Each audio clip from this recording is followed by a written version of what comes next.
ಮಿಥುನ ರಾಶಿ. ಮಿಥುನ ರಾಶಿಗೆ ರಾಶಿಯಲ್ಲಿ ಇದ್ದ ಗುರು ದ್ವಿತೀಯದಲ್ಲಿ ಹೋಗುವುದು ಮತ್ತು ವಕ್ರಿಯಾಗಿ ಪುನಃ ಮಿಥುನಕ್ಕೆ ಬರುವುದು. ಈ ಮುಂದಿನ 2 ತಿಂಗಳು ಮಿಥುನ ರಾಶಿಯವರಿಗೆ ನಿಮ್ಮ ಜೀವನದಲ್ಲೇ ನೋಡಿಲ್ಲದೆ ಇರೋಷ್ಟು ಶುಭ ಕೆಲಸಗಳಾಗ್ತದೆ. ನಿಮ್ಮ ಗುರುಯೋಗವು ಚೆನ್ನಾಗಿ ಇದ್ದವರಿಗೆ ಇದೆಲ್ಲ ಚೆನ್ನಾಗಿ ಅರ್ಥ ಆಗುತ್ತೆ. ಮಕ್ಕಳಿಲ್ದಿರೋರಿಗೆ 8 ವರ್ಷ 10 ವರ್ಷದಿಂದ ಪ್ರಯತ್ನ ಮಾಡ್ತಿರ್ತಾರೆ, ಅವ್ರಿಗೆ ಮಕ್ಕಳಾಗ್ತದೆ. ಈ ಮುಂದಿನ 2 ತಿಂಗಳಲ್ಲಿ ವ್ಯವಹಾರದಲ್ಲಿ ಕಳ್ಕೊಂಡಿರ್ತಕ್ಕಂತಹ ಉನ್ನತಿ, ಕೀರ್ತಿ, ಹಣ, ಜನ ಇದಕ್ಕೆಲ್ಲ ಪುನಃ ರೀಲಿಂಕ್ ಆಗಿ ಪುನಃ ವಾಪಸ್ ಬರ್ತಕ್ಕಂಥದ್ದು, ಪುನಃ ಇನ್ನೊಂದು ವ್ಯವಹಾರಕ್ಕೆ ಅನುಕೂಲ ಆಗ್ತಕ್ಕಂಥದ್ದು, ಇದೆಲ್ಲ ಭಾಳ ಅಪರೂಪವಾಗಿರ್ತಕ್ಕಂತಹ ಗೋಚಾರ. ಗುರುವಿನ ಉಚ್ಚ ರಾಶಿಯಲ್ಲಿ ಹೋಗಿ ಅಲ್ಲೇ ವಕ್ರಿಯಾಗಿ ಪುನಃ ಮಿಥುನಕ್ಕೆ ಬರೋದು ಪದೇ ಪದೇ ಆಗೋದಲ್ಲ ಇದು. ಇನ್ನೊಂದು ಸತಿ ಕರ್ಕ ರಾಶಿಗೆ ಗುರು ಬರಬೇಕಂದ್ರೆ ಇನ್ನು 11 ವರ್ಷ ಕಳಿಬೇಕು. ಆ 11 ವರ್ಷ ಕಳೆದಾಗ ಗುರು ವಕ್ರಿಯ ಈ ರೀತಿ ಆಗಬೇಕಂತ ಏನು ಲೆಕ್ಕಾಚಾರ ಇಲ್ಲ. ಆಗದೇನೂ ಇರಬಹುದು, ಅಥವಾ ಕರ್ಕ ರಾಶಿಯಲ್ಲೇ ಮಾತ್ರನೇ ವಕ್ರಿ ಆಗಬಹುದು, ಮಿಥುನಕ್ಕೆ ಮತ್ತೆ ವಾಪಸ್ ಬರದೇ ಇರುವಂತನೂ ಆಗಬಹುದು. ಸೊ ಇದೊಂದು ಅಪರೂಪದ ಒಂದು ಮಿಥುನ ರಾಶಿಯಿಂದ ಕರ್ಕ ರಾಶಿಗೆ ಹೋಗಿ ಕರ್ಕ ರಾಶಿಯಲ್ಲಿ ವಕ್ರಿ ಇದ್ದು ಪುನಃ ಮಿಥುನಕ್ಕೆ ಬರ್ತಕ್ಕಂಥ ತಿಂಗಳು ಅತ್ಯಂತ ಶುಭಪ್ರದ. ರಾಜಕೀಯ, ಧರ್ಮಕ್ಷೇತ್ರಗಳು, ಧಾರ್ಮಿಕ ಜನರು, ಧರ್ಮಕರ್ಮಗಳನ್ನು ನಡೆಸ್ತಕ್ಕಂಥವರು, ರಾಜಕೀಯದಲ್ಲಿ ಅಧಿಕಾರದಲ್ಲಿ ಇರ್ತಕ್ಕಂಥವರು, ಇವರಿಗೆಲ್ಲ ವಿಶೇಷವಾಗಿರ್ತಕ್ಕಂತಹ ಸ್ಥಾನ ಮಾನ ಪ್ರಾಪ್ತಿ, ಅವರಿಂದ ಅನೇಕರಿಗೆ ಒಳ್ಳೆಯದು, ಉದ್ಯೋಗ ಅವಕಾಶಗಳು ಬೆಳೀತಕ್ಕಂಥದ್ದು, ಜಾಗತಿಕವಾಗಿ ಭಾರತಕ್ಕೆ ಬಹಳ ದೊಡ್ಡ ಅವಕಾಶ, ದೊಡ್ಡ ಮನ್ನಣೆ ಸಿಗ್ತಕ್ಕಂಥದ್ದು. ಹೀಗೆ ಕುಟುಂಬ, ವ್ಯಕ್ತಿ, ರಾಜ್ಯ, ದೇಶ ಎಲ್ಲದನ್ನೂ ಕೂಡ ಆಳ್ತಕ್ಕಂಥದ್ದು ಈ ಗ್ರಹರ ಬದಲಾವಣೆ. ಬಹಳ ವಿಶೇಷವಾಗಿರ್ತಕ್ಕಂಥ ಫಲ ಗುರುವಿನ ಬದಲಾವಣೆ ಮಿಥುನ ರಾಶಿಯವರಿಗೆ. ಕರ್ಮದಲ್ಲಿ ಶನಿಯು ಇದ್ದೇ ಇದ್ದಾನೆ. ರವಿಯ ಅನುಕೂಲ ಈ ತಿಂಗಳಲ್ಲಿ ಸ್ವಲ್ಪ ಕಡಿಮೆ. ಆರೋಗ್ಯದ ಕಡೆ ಸ್ವಲ್ಪ ವಯಸ್ಸಾಗಿರೋರು, ಆಲ್ರೆಡಿ ಕೆಲವು ಅನಾರೋಗ್ಯದಲ್ಲಿ ಇರ್ತಕ್ಕಂಥವ್ರಿಗೆ ಸ್ವಲ್ಪ ಆರೋಗ್ಯ ಬಿಗಡಾಯಿಸ್ತಕ್ಕಂಥ ಸಾಧ್ಯತೆ ಜಾಸ್ತಿ ಇರ್ತದೆ. ಅವರು ಹೆಚ್ಚು ಕಾಳಜಿ ವಹಿಸಬೇಕು ಅದಕ್ಕೆ ಸಂಬಂಧಪಟ್ಟಿರುವಂತೆ. ಅದರ್ವೈಸ್ ಬೇರೆ ಎಲ್ಲ ಒಳ್ಳೆಯ ತಿಂಗಳು. ನೀವು ಗಣಪತಿ ದೇವರನ್ನು ಮತ್ತು ಗುರುಪೀಠಗಳನ್ನು ವಿಶೇಷ ದರ್ಶನ, ನಮಸ್ಕಾರಾದಿ ಸೇವೆಗಳನ್ನು ಮಾಡ್ತಾ ಮುಂದೆ ಹೋಗ್ತಕ್ಕಂಥದ್ದು ವಿಶೇಷ ಫಲ. ಮೇಷರಾಶಿಗೆ ತೃತೀಯದಲ್ಲಿ ಇರ್ತಕ್ಕಂತಹ ಗುರುವು ಗುರುಬಲ ಇಲ್ಲದ ವರ್ಷದಲ್ಲಿ ಅಲ್ಪಕಾಲ 1.5 ತಿಂಗಳು ಅಂದರೆ ಸುಮಾರು ಡಿಸೆಂಬರ್ 1st ವೀಕ್ವರೆಗೂ ಒಳ್ಳೆ ಗುರುಬಲ, ಚತುರ್ಥದಲ್ಲಿ ಉಚ್ಚ ಗುರು, ಅನೇಕ ನೆನೆಗುದಿಗೆ ಬಿದ್ದ ವ್ಯಾಪಾರ ವ್ಯವಹಾರಗಳು, ಹಣಕಾಸಿನ ವಿಷಯಗಳು ಇದೆಲ್ಲ ಕೈ ಹತ್ತಕ್ಕಂತಹ ತಿಂಗಳು ನಡೀತಾ ಇದೆ ಮೇಷರಾಶಿಯವರಿಗೆ. ತುಂಬ ಅಲ್ಪಕಾಲ, ಮತ್ತು ಡಿಸೆಂಬರಿಂದ ಮುಂದಿನ ಯುಗಾದಿ ಕಳೆಯುವವರೆಗೂ ಮತ್ತೆ ಗುರುಬಲ ಇರೋದಿಲ್ಲ. ಸೊ ಈ 1.5 ತಿಂಗಳಲ್ಲಿ ಏನೆಲ್ಲ ಬೆಸ್ಟ್ ಮಾಡ್ಕೊಳ್ಬೋದು ಅಥವಾ ಪ್ರಯತ್ನವನ್ನು ಮುಗಿಸ್ಕೊಳ್ಬೋದು, ನೀವೇನೇನು ಪರಿಶ್ರಮವನ್ನು ಹಾಕಿದ್ದೀರೋ ವ್ಯಾಪಾರ ವ್ಯವಹಾರದಲ್ಲಿರ್ತಕ್ಕಂಥವ್ರಿಗೆ ಹೇಳ್ತಾ ಇರೋದು, ಅದೆಲ್ಲವೂ ಎಷ್ಟೋ ಜನಕ್ಕೆ ಪರಿಹಾರ ಆಗ್ತದೆ. ಈಶ್ವರನಿಗೆ ರುದ್ರಪಾರಾಯಣೆ ಬರ್ತಕ್ಕಂಥವರು ರುದ್ರಪಾರಾಯಣೆ ಮಾಡೋದು, ರುದ್ರಮಂತ್ರಗಳಿಂದ ಅಭಿಷೇಕವನ್ನು ಮಾಡೋದು, ದೇವಸ್ಥಾನದಲ್ಲಿ ಈಶ್ವರನಿಗೆ ರುದ್ರಾಭಿಷೇಕ ಮಾಡಿ ಪ್ರಾರ್ಥನೆ ಮಾಡ್ತಕ್ಕಂಥದ್ದು, ಇದೆಲ್ಲ ಗುರುವಿನ ಅನುಗ್ರಹಕ್ಕೆ. ಗುರು ದೋಷ ಏನಾದರೂ ಇದ್ದರೆ ಅದು ಪರಿಹಾರ ಆಗಲಿಕ್ಕೆ ಕೂಡ ಇದು ಭಾಳ ಎಫೆಕ್ಟಿವ್ ಆಗಿರ್ತಕ್ಕಂತಹ ಪೂಜಾದಿಗಳು. ಗುರುವಿನ ಬಲ ಇಲ್ಲದೇ ಇರಬೇಕಾದ್ರೆ ಈಗ ಗುರುಬಲ ಬರ್ತದೆ.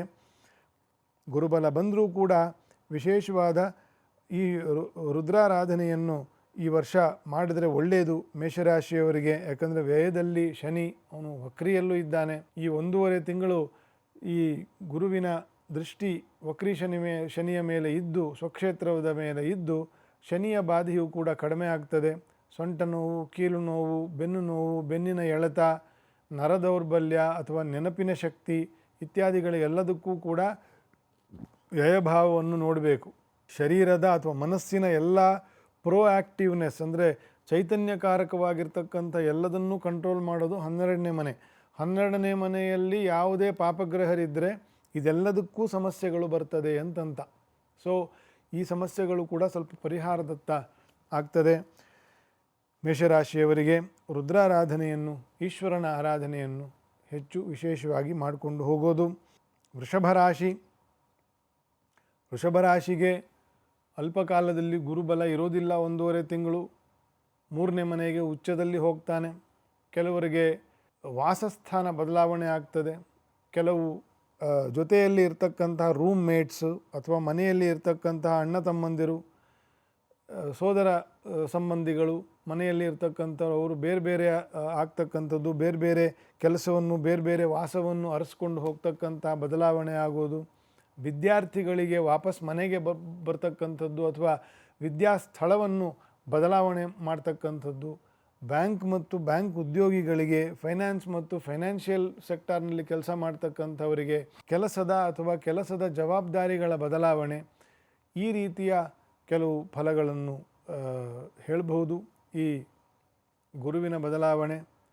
ಅದರ್ವೈಸ್ ವೃಷಭರಾಶಿಯವರಿಗೆ ವಿಶೇಷವಾಗಿರ್ತಕ್ಕಂತಹ ಕುಜನ ಸಪ್ತಮಾಧಿಪತಿ ಸಪ್ತಮದಲ್ಲೇ ಇರತಕ್ಕಂಥದ್ದು. ರಾಶ್ಯಾಧಿಪತಿಯು ಕೂಡ ಈ ತಿಂಗಳು ಶುಕ್ರ ತುಲಾರಾಶಿಯಲ್ಲಿ ಸಂಚಾರ ಮಾಡೋದು. ರವಿಯು ಕೂಡ ಸಪ್ತಮಕ್ಕೆ ಬಂದು ಕುಜನ ಸ್ವಕ್ಷೇತ್ರದಲ್ಲಿ ಇದ್ದು ಕೆಲವೊಂದು ರಾಜಕೀಯದಲ್ಲಿರ್ತಕ್ಕಂಥವರಿಗೆ, ಅಧಿಕಾರಿ ವರ್ಗದಲ್ಲಿರ್ತಕ್ಕಂಥವರಿಗೆ, ಲೀಡರ್ಶಿಪ್ ಲೈನಲ್ಲಿ ಇರ್ತಕ್ಕಂಥವ್ರಿಗೆ, ಡಿಸಿಷನ್ ಮೇಕಿಂಗ್ ಜನ ವೃಷಭ ರಾಶಿಯವರಿಗೆ, ಇವರಿಗೆಲ್ಲ ಏನಾದರೂ ಒಂದು ವಿಶೇಷವಾಗಿರ್ತಕ್ಕಂಥ ಸವಲತ್ತು, ಪ್ರಾಮುಖ್ಯತೆ, ಅವರು ಹೇಳೋದನ್ನು ಗಂಭೀರವಾಗಿ ತಗೊಳ್ತಕ್ಕಂಥ ಮನೋಭಾವ, ಈ ರೀತಿ ಫಲಗಳೆಲ್ಲ ಅಧಿಕಾರ ವರ್ಗಕ್ಕೆ ಬರ್ತದೆ. ವಿದ್ಯಾರ್ಥಿಗಳಿಗೆ ಸ್ವಲ್ಪ ಹಿನ್ನಡೆ ಆಗಲಿಕ್ಕೆ ಸಾಧ್ಯ ಉಂಟು. ಸ್ವಲ್ಪ ಫೋಕಸ್ಡ್ ಆಗಿ ಇರೋದು ಅವಶ್ಯಕತೆ ಇದೆ ವೃಷಭ ರಾಶಿಯವರಿಗೆ. ನೀವು ಕೂಡ ಉಮಾಮಹೇಶ್ವರ ದೇವರನ್ನು, ಈಶ್ವರ ದೇವರನ್ನು ವಿಶೇಷವಾಗಿ ಆರಾಧನೆಯನ್ನು ಮಾಡಿ, ಏಕಾದಶ ನಮಃಶಿವಾಯ ಈ ಪಂಚಾಕ್ಷರ ಮಂತ್ರವನ್ನು ವಿಶೇಷವಾಗಿ ಜಪ ಮಾಡಿ. ಕಾರ್ತಿಕ ಮಾಸ ಕೂಡ ನಡೀತಾ ಇದೆ. ಮುಂದೆ ಮಾರ್ಗಶೀರ್ಷ ಮಾಸವೂ ಸಿಗ್ತದೆ ಈ ತಿಂಗಳಲ್ಲಿ. ರುದ್ರಾರಾಧನೆಗೆ ಬಹಳ ವಿಶೇಷ. ವೃಷಭ ರಾಶಿ ಅಂದರೆ, ವೃಷಭ ಅಂದರೆ ನಂದಿ. ಗುರುವಿನ ಅನುಕೂಲ ಇಲ್ಲದ ತಿಂಗಳು ಆದ್ದರಿಂದ ವಿಶೇಷವಾಗಿ ರುದ್ರಾರಾಧನೆಯನ್ನು, ಈಶ್ವರನ ಪೂಜೆಯನ್ನು, ಜಪವನ್ನು, ನಮಸ್ಕಾರ ಸೇವೆಯನ್ನು ಮಾಡಿ ಪ್ರಾರ್ಥನೆ ಮಾಡ್ತಕ್ಕಂಥದ್ದು. ಗೋಚಾರವನ್ನು ತಿನ್ನಿಸ್ತಕ್ಕಂಥದ್ದು, ಗೋವುಗಳಿಗೆ, ಗೋಶಾಲೆಗಳಿಗೆ, ಗೋವನ್ನು ಸಾಕ್ತಕ್ಕಂತಹ ಆಶ್ರಮಗಳಿಗೆ ಯಥಾಶಕ್ತಿ ದವಸ ಧಾನ್ಯವನ್ನು, ಧನ ಸಹಾಯವನ್ನು ಮಾಡ್ತಕ್ಕಂಥದ್ದು ವೃಷಭ ರಾಶಿಯವರು ಮಾಡೋದು ಒಂದು ವಿಷಯ. ಎಲ್ಲ ಸನಾತನ ಬಂಧುಗಳು ಕೂಡ ಗೋ ಸೇವೆಗೆ ಅಂತಂತಾನೇ ವಿಶೇಷವಾಗಿ ಏನಾದರೂ ಒಂದು ದಾನವನ್ನು ಮಾಡಬೇಕು. ಪ್ರತಿ ತಿಂಗಳು ಒಂದು 100 ರೂಪಾಯಿಯಿಂದ ಹಿಡಿದು ಎಷ್ಟಾಗುತ್ತೋ ಒಂದು 1,000 ರೂಪಾಯಿವರೆಗೂ ನಾನು ಇಂಥ ಗೋ ಶಾಲೆಗೆ ಇಷ್ಟು ಹಣವನ್ನು ಒಂದು ತಿಂಗಳಿಗೆ ಕೊಡ್ತೀನಿ, 100 ರೂಪಾಯಿ ಕೊಡ್ತೀನಿ ಅಂದರೂ ಸಂತೋಷವೇ. ನಿಮ್ಮ ಊರಿಗೆ ಅಥವಾ ನಿಮಗೆ ಆನ್ಲೈನಲ್ಲಿ ಸಿಗ್ತಕ್ಕಂತಹ ಶ್ರೀಮಠಗಳ ಅಥವಾ ಗೋಶಾಲೆಗಳ ಒಂದು ಅಡ್ರೆಸ್ ತಗೊಂಡು ಅಲ್ಲಿಗೆ ಕಳಿಸ್ತಕ್ಕಂಥದ್ದು. ಒಬ್ಬರಿಬ್ಬರನ್ನು ಕೇಳಿದ್ರೆ ಬೇಕಾದಷ್ಟು ಲಿಂಕ್ಗಳು ಸಿಗುತ್ತೆ. ಗೋ ರಕ್ಷಣೆ ಮಾಡ್ತಕ್ಕಂತಹ ಒಂದು ಸೇವೆಯನ್ನು ಈ ಕಾರ್ತಿಕ ಮಾಸದಲ್ಲಿ ಮಾಡೋದರಿಂದ ವಿಶೇಷವಾಗಿರ್ತಕ್ಕಂಥ ಗೋಮಾತೆಯ ನಮಗೆ ಅನುಗ್ರಹ ಆಗ್ತದೆ. ದವಸ ಧಾನ್ಯಗಳನ್ನು ಕೊಡಬಹುದು, ಚಾರವನ್ನು ಕೊಡಬಹುದು, ಅದಕ್ಕೆ ಮೇವನ್ನು, ಚಾರ ಅಂದರೆ ಮೇವು, ಅದಕ್ಕೆ ಏನಾದರೂ ದಾನವನ್ನು ಮಾಡ್ತಕ್ಕಂಥದ್ದು. ಇದನ್ನೆಲ್ಲ ವಿಶೇಷವಾಗಿ ಕಾರ್ತಿಕ ಮಾರ್ಗಶಿರ ಮಾಸದಲ್ಲಿ ಮಾಡೋದರಿಂದ ಬಹಳ ನಿಮಗೂ ಪುಣ್ಯ ಸಿಗ್ತದೆ, ಧರ್ಮ ಕಾರ್ಯವೂ ಮಾಡ್ದಂಗೆ ಆಗ್ತದೆ.